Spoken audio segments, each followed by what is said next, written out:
Hey everyone, this is going to be our Sport Club Officer training for this semester fall 2020 video. Thanks for being here. Let's get started. Talk about some basic things first. First of all, here's our staff for the semester. My name's Dan Payne. I'm the competitive sports coordinator and oversee everything involved with sport clubs as well as the intramural sports program and our youth programs on top of our outdoor field complexes. We have two graduate assistants this year. Graham Stallings is our returning GA. This will be his final year, and you may have worked with him in the past. Eli Malahan is our new graduate assistant. He comes to us from Ohio University. And of course, we'll have competitive sports student staff as well. Here's our contact information, my email, and my office number. Eli and Graham, that's their office numbers as well. They kind of share an office cube. And their emails listed there are the general club sports email that we use for a lot of communication. Wanted to start with some of the basics and tell you a little bit about why club sports exists and what are we doing here. The first one is opportunities. You know, we're really here to give anyone an opportunity to participate in something you're interested in and to meet people with similar interests. But something that's often overlooked and a big part of our jobs is to grow and develop skills, transferable skills that can be used in life. And that's mainly for officers, which kind of goes into the second part, which is our job. That is our job, is to facilitate ways for you all to learn and grow. Here's the mission of Campus Track. I'm not going to read it to you, but the Sport Club program fits into that very easily. We're here for you. We really are. There's a lot of policies. We try and do what's best for everyone. Unfortunately, that's not always the easiest thing, but I want to have an open door policy, and if you ever need anything at all, please ask. We're really here to help you follow all of the policies that do exist. Here's our sport club goals for this semester. We're really trying to build more of a supportive and team culture within the sport club program. We really want to hear from you about what we can do for you, what resources we can give you, and how we can help you run your organizations in a more effective and efficient way. And the last one is to give you those opportunities to focus on those things. A lot of it's going to be online this year. But that's okay. We'll roll with it. A lot has to happen this year to get you all on the court or field. Here's a list of everything. I know it's a crazy list, and this video is the first part of that. So I have included a document in email that you should have received, well, I guess with the link to this video. That's just a quiz to make sure that you watch the video and submit that and make sure you get the 100% accuracy on that test. A couple things: you'll need to register your organization in MyMT. If you haven't done that already, that's through the student organization office. There's also a student leadership agreement that they have put together and sent out to all student orgs. Make sure you complete and submit that. We're really looking for your constitution this year. We need you to email us your constitution for your club. Budgets. We'll talk about this in a little bit, but we are asking clubs to submit budgets this year using the appropriate form. And the practice request times is included in your budget, and that's expected even for off-campus clubs. We're going to have individual club meetings as well, done virtually with our staff and your officers. We'll schedule those when we get there. We will have to have safety officer training as well this year, and you'll need 2 members of your club to attend that. IM Leagues is kind of that final step. It's sometimes the biggest headache for club officers, but remember that everyone who's a member of your club must fill out a waiver online. That is done through that website, IM Leagues. What it takes to be an officer: the biggest one is communication with us. There's a lot to know. We don't expect you to know everything. But we expect you to try and find out if you don't know. And there's resources for you on our website, but we are our biggest resource for you too. So just communicate with us. We send out information a lot through email, and so we really need to get into a routine where you're checking your email regularly, especially from me, my account, and our General Club Sports email account as well. Um, Communication with the team is big because it's your kind of job as officers to make sure that they're following all of the club, campus rec, and MTSU policies as well, especially this year. Organization is going to be important. If you don't have a calendar, please use one, whether it's a phone, in person, whatever it is. It's very important, and a really good skill to learn when you move into the professional world. The last one is kind of obvious, but I say it anyway because you'd be surprised at how many officers don't care about their club or doing a good job. So just try and do a good job. Just care about the other members of your club and setting your club up for success moving forward. Here's some basic expectations for the club in general. Just make sure you're following all the policies. Every club is required to have a president, a vice president, and 2 safety officers. And you have to have an advisor who's a full-time faculty or staff member at MTSU. This last bullet is really about representing your representation, just in general. One of the coolest parts about being a club, and one of the things you all gain by following all these policies and doing all these things, is to be able to say you are the MTSU whatever team, or the MTSU, whatever club, and you get to promote yourself as that. So with that ability comes responsibility. You have to hold yourself in a professional way and represent the university in a professional way at all times. It includes, off-campus stuff, especially off-campus stuff. And as an officer, this really falls on you to make sure your members are representing MTSU, campus recreation, and your club in a positive light. So basic eligibility for club sports, you got to have students participating in your program. A graduate student has to be taking at least 3 hours, undergraduates at least 6 hours. Alumni, faculty, and staff are not eligible to be a member of your club. They might be able to help volunteer in another capacity in one way or the other. If that's the case, you need to let us know who those people are because they have additional paperwork they'll have to fill out. Basically, if someone's not taking classes at MTSU, they cannot be a part of your club. Insurance is the basic one. Campus recreation, MTSU, we do not provide medical or auto insurance. That's on individual members of your club. So make sure everyone knows that on your club. We get something every year where someone gets hurt and they expect the university to pay for it. That's not the case. So make sure they know that. Off-campus bank accounts. You need to have one. And as an officer, if you are not already, you really need to make sure your name is on the bank accounts.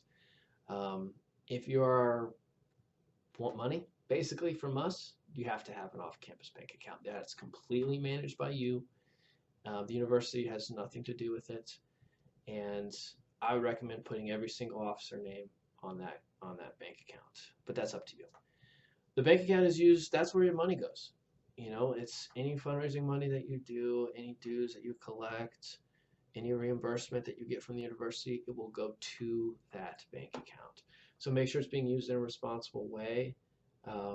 Again, I have no responsibility when it comes to those bank accounts, but I can definitely help you manage those if you have questions. All right, let's talk about budgets. We are going to ask you to complete and submit a budget this year using the template that was in the email. It's also online. The budget, it's a projection, but it consists of everything you're going to spend this semester. These budgets are per semester. So have a seat and really think about what you're going to spend this semester. One of the good things about this semester is that our funding hasn't really been affected for club sports. So you're still going to be able to buy stuff. Now, you're not going to have as many opportunities to purchase things because you're not going to be allowed to travel and host home games and things like that. But now might be the time to think about some equipment you could use for long term for your club. Once we do get those budgets submitted to us, we're going to tell you how much money you get. That's your allocation amount. We'll do that through email. That money you're only going to see when you actually spend stuff, though. So it's a reimbursement. Remember, we're not giving you the money up front and you're allowed to spend it. It's a reimbursement process. So you should have money in your club bank account. When you're actually making a purchase, that's the money you will use to make the purchase. Then once you submit the reimbursement forms and then follow that procedure, then you will reimburse you the money and it will go to that bank account. Fundraising 25% of your budget. You know, this has been a requirement in club sports for ever since I know of.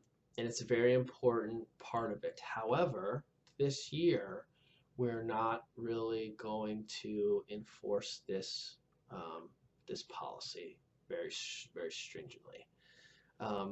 However, it's probably a really good time to be able to fundraise for your club and build up your bank account with some money, because you're not going to be able to do a whole lot. So fundraising can be used as a team building opportunity, and gets everyone together and raise some money for your club that you'll be able to use hopefully next semester and into the future for some other things.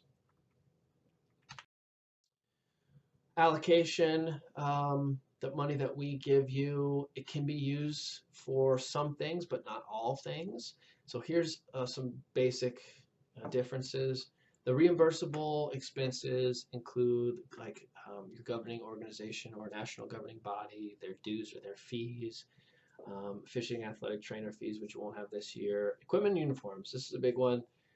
Again, I really encourage you to buy some stuff this year, some equipment.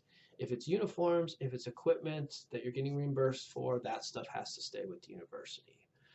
And so, but that's okay. You have to get it approved by us, but certainly go ahead and buy it and travel, which you're not doing.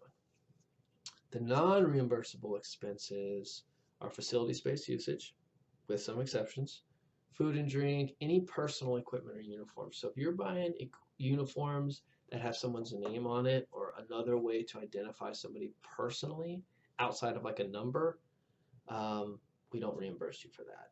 Individual player dues or individual coaching fees or anything like that, not a reimbursable expense.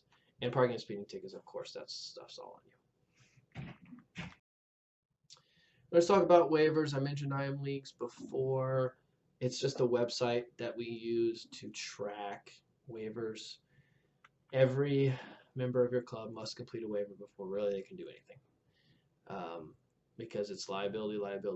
So make sure you start this process early, because it can take a while to get everyone on board.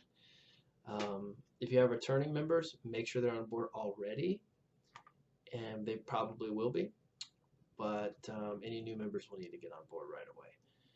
A couple tips: use a computer, not a phone.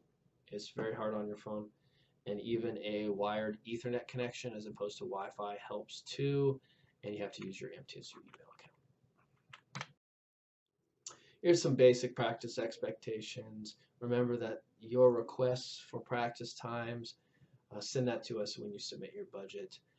If you're practicing at the sport club complex, all practices must be done by 9 p.m. because of the lights. Make sure you abide by your practice schedule.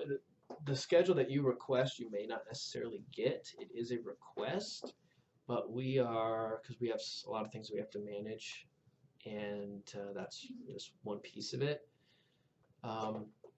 We'll talk a little bit about this, but we'll have more competitive sports staff out there this semester, so make sure you're respecting them. They're there to help, respond to injuries, help with weather, things like that. And of course, as always, follow all the facility rules. If you're practicing outdoors, there's a chance for your practice to be canceled because of weather, and so we will try to notify you ahead of time if we can. Um, if practice is canceled, however, that's not always going to be the case. So it is the safety officer's responsibility to cancel practice if there's inclement weather in the area. That's part of the safety officer training. The competitive sports staff will also be out there to assist with this, but again, it's primarily the safety officer's responsibility. In the past, we've been able to move clubs inside um, because of weather. Not entirely sure if that's going to be possible this year or not. This is just some things I don't want to do, so please just follow the policies. All right, let's talk about, now that we got the nuts and bolts out of the way, let's talk about some basic club individual responsibilities. Starting with the individual positions associated with the club, the first one is that faculty staff advisor. That's required for every club to be a student organization. It has to be someone at MTSU, of course, that's full-time. It cannot be me. I do fulfill a lot of those responsibilities or a lot of that help for you all. It's just something that the university has provided for club sports because there's more liability, there's more policies and things that has to be followed than a lot of other student organizations. So I can assist you in a lot of these things, but you still have to have somebody else listed as your faculty and staff advisor. They can be somebody that doesn't have a clue about your sport. They don't need to know any information. And a lot of times it helps for them not to know anything about your sport because it gives a more beneficial kind of third-party perspective.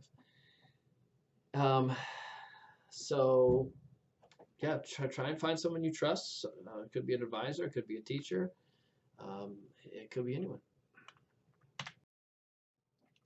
The president, this is some of their basic responsibilities. It's a required position, of course. They're the person in charge. They're the one running the show. And I always say that the president doesn't have to do anything specifically at all, but they have to know everything that's going on at all times. And you have to be able to make sure that everything is getting done, which means delegate tasks if you're not doing them yourselves. A lot of times presidents do a lot of the work. I want to encourage you all to have as many different officers as possible to distribute some of that work. It really, really helps. The vice president is kind of second in charge, really oftentimes being groomed to become the next president. So maybe they're an underclassman or at least a junior, ideally, so that when the president leaves, they can kind of take over and they've had all these responsibilities. They've been in on a lot of the stuff that the president has done. Safety officers, we have talked about, is a requirement before they have to attend a separate training. It will be in person because we have to do CPR and first aid certifications. Their job is to respond to injuries when needed and maintain the safety of all equipment. That's another big thing. They need to do equipment checks and inspections as much as possible to make sure that equipment is safe. Of course, all the safety policies and procedures that are in place, it will go over in that safety officer training, including injury forms and canceling and postponing practices because of weather. Here's just some optional positions that I've thrown up here. I can't stress enough how important it is to have a lot of different officers. A president, vice president, and safety officers, they're the only ones that are required. But the more people you have, the more you can spread out the responsibility and the work that has to get done to be able to run a successful club. Plus, there's some inherent buy-in for people who become an officer that want to do a good job. If you identify the correct people, they'll come in, they'll want to do a good job, and it just builds the success of your club. So secretary and treasurer are the two most popular secondary position or optional positions, but there's so many more. Some clubs have up 8, 9 officers, and there's some other ones listed there at the bottom. So definitely think about that and think about it as a way to get other people involved. Your coach, if you have a coach for your club, which not all clubs do, you don't have to, of course, it's voluntary. Um, that coach is really working for you. They have zero responsibility with administrative work, um, and they should be filling out any forms. They shouldn't be doing anything administrative. That is all the officer's responsibility to do administrative work. The coach is just there for skill development. That is it. Especially now that we're not traveling or hosting games, you may not need a coach very much this semester. But they really should be setting a good example. Think about what culture you want your organization to be and make sure a coach fits into that culture. About promoting good sportsmanship and whatever culture it is that you want.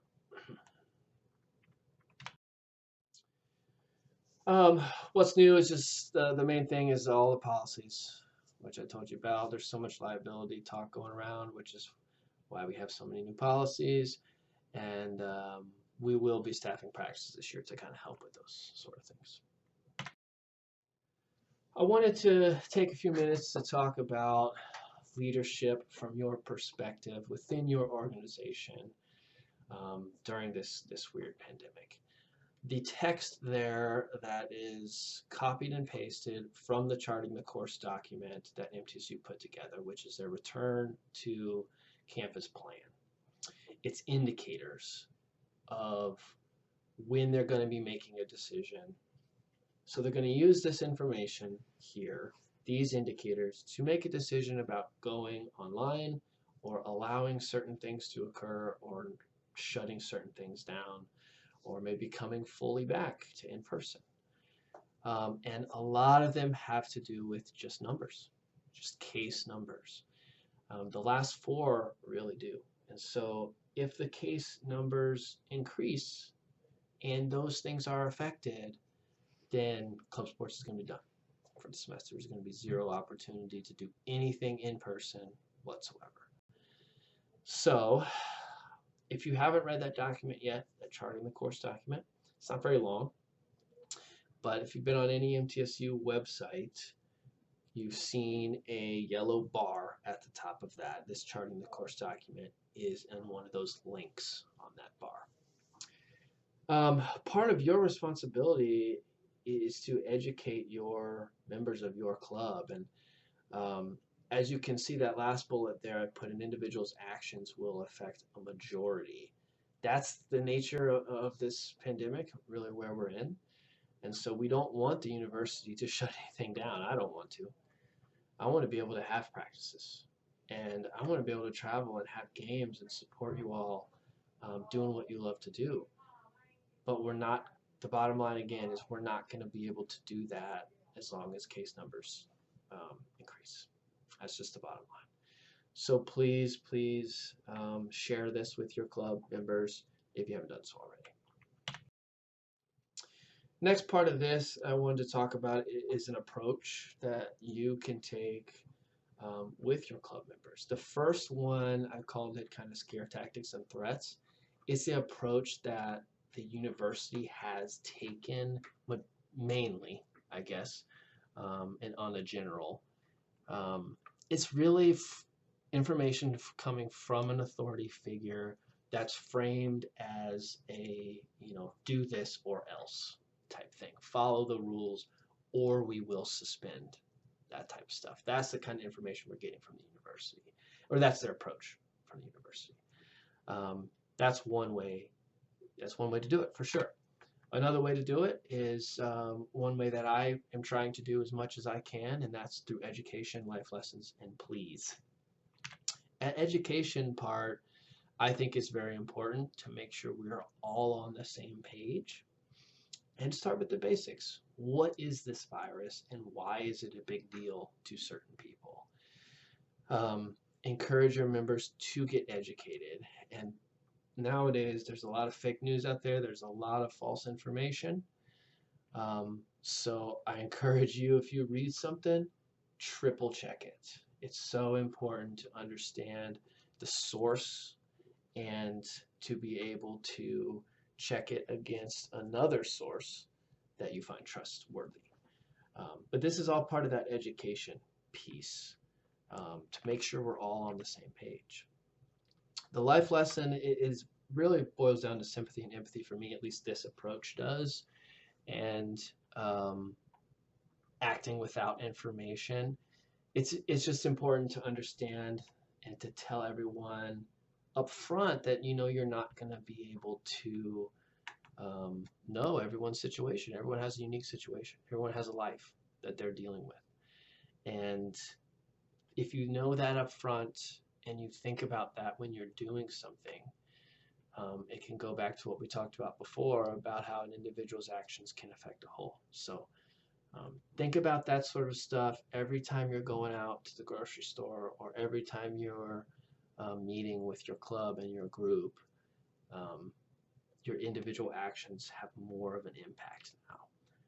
This second part is a little bit grim, but it's something that I've been asking myself to kind of get me in the right mindset. And that's just, if I have it and I give it to somebody and the worst happens, how would I feel about that? And I would not feel good about that. I wouldn't be able to live with myself too well. So it's helped me kind of gain perspective and that sympathy and even empathy part of it. There's no right approach, of course, and every approach is kind of varied. It's not all one way versus the other. It's gray. But I would ask you, which approach would you prefer to have done to you? And think about that, and then take that approach to educate your club members as well. I'm not going to read all these. Hopefully you did already, but these are the Universal Sports Club policies that I sent out a while ago, as well as in the most recent email with the video link. This is how we're going to have to do it this year. It's not ideal, but read these and we'll talk more about these in your individual club meetings. This was also in that document before. It's repercussions for clubs for policy violations. If you'll see on this stuff, it does follow that education approach a little bit more, but it does also show a zero tolerance policy. If clubs are not meeting expectations for the very first 10 minutes of your very first practice or meeting, then the club's going to be suspended until that education piece has happened. And that will be a meeting with me, and hopefully we won't have to get into that too much. But it's really kind of a 3-strike and you're out policy. But that third violation is incredibly serious. We're talking about like a possible suspension for the year, not just the fall semester. So really take it seriously, educate yourself on these policies and your members, and make sure they are clear and know what everyone's role is in it. All right, we're wrapping it up here. It's just a couple of reminders, best practices just in general. If you do get the virus, the health center here in this building, of course, is testing students. It's supposed to be free of charge, as of right now, at least. If you get tested, even if you're just curious and you get tested, quarantine yourself. Quarantine yourself from others until you get your test results back, please. If you do test positive, which is happening nowadays, it's just kind of a regular thing that we're going to have to get used to. Make sure you fill out the form online through the MTSU website. Again, if you go to any MTSU web page, there's a yellow bar at the top. If you follow the updates link, it will take you to the form that you need to fill out. It's really important to fill out that form and report anything that happens. If you have any questions, of course, let us know. If you're unsure about any practices or procedures, if you don't feel safe about how something's happening or how someone's handling something, come to me. I'm happy to help out with that. A few more things for facility reservations. All that goes through me. You can complete the online form on our Campus Rec website, or you can email me. I might ask you to fill it out anyway. When you come into the building, make sure you use the turnstiles. We have the app now on your phone. If you have not downloaded the Campus Rec app yet, that's how you have to access the building now, so make sure you do that. I've got mail for all the clubs, so come into my office and pick up your mail whenever you can. And just a reminder that no clubs can really do anything until we get all those steps that I talked about completed, but I wanted to make sure you were aware that the president himself came out last week and said that there's no activities through Labor Day, at least minimum. Again, this is what needs to be done this semester to make sure your club is able to practice and meet and get on board and do all kinds of stuff. So if you have questions about any of this stuff, definitely let us know. Submit that test, submit that quiz to us in an email with your answers. We'll grade it. It's only 14 questions, but really just want to make sure you are listening to this and sharing it with your members. We just need one quiz per club, but I encourage you to share this presentation with everyone on your club, but it should at least be done for your officers. Once you're done with that quiz, email it to us at our general club sports email. There it is again, just as a reminder. Thanks for paying attention. Really appreciate it. I know there are a lot of things going on this year, a lot of things to do. If you ever have questions, if you ever need anything, it doesn't have to be about club sports. If you're feeling uncomfortable about something, I'm happy to talk to you about that stuff. Thanks again, and let's have a great semester.